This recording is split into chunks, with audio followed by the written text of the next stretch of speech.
अस्सलाम वालेकुम फ्रेंड्स, अज असी जा रहे हैं भाई जिहड़ा ना जामना खान।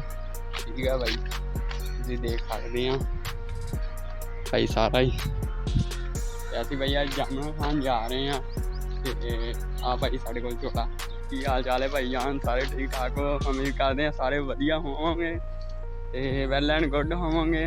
भाई असी अज जा रहे हैं जामना खान। तुहानूं पता घर वेले रह के ना बंदा अक जांदा, इसलिए हुण असीं खाने जा रहे हैं जामना।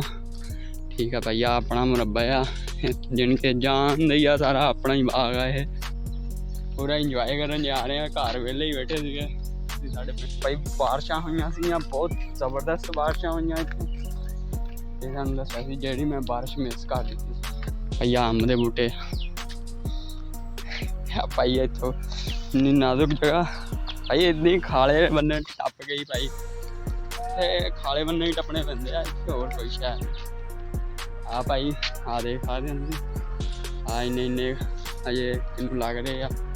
ते बाकी हुण सानूं जामना दे बूटे तक लैके जाने ते पूरा चिल मौल करांगे भाई, इंजॉय करांगे, जामना खावांगे।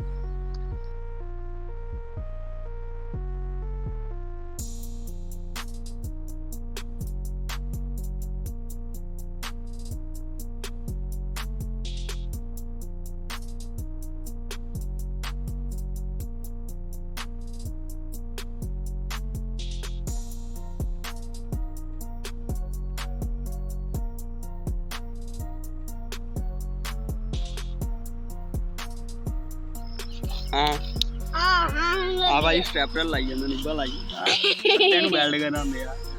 हां जी वेल्ड करांदे आ, पत्ते वेल्ड हो।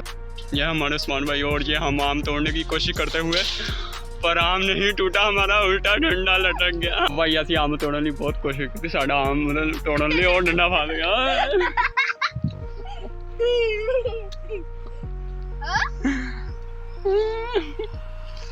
भाई इन्नी मुशक्कत तो बाद सानूं एक अम्ब लब्भा,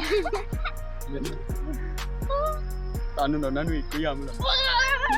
भाई पसीनो पसीनी होए पे हुण असीं खाले ते आए हैं धो के, ते असीं फिर इहनूं खावांगे।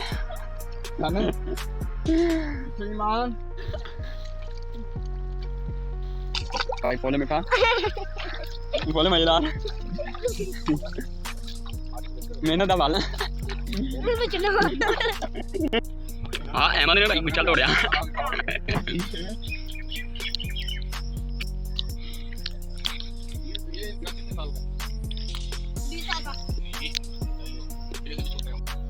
भाई असीं सिर ते खाद पंड लई जा।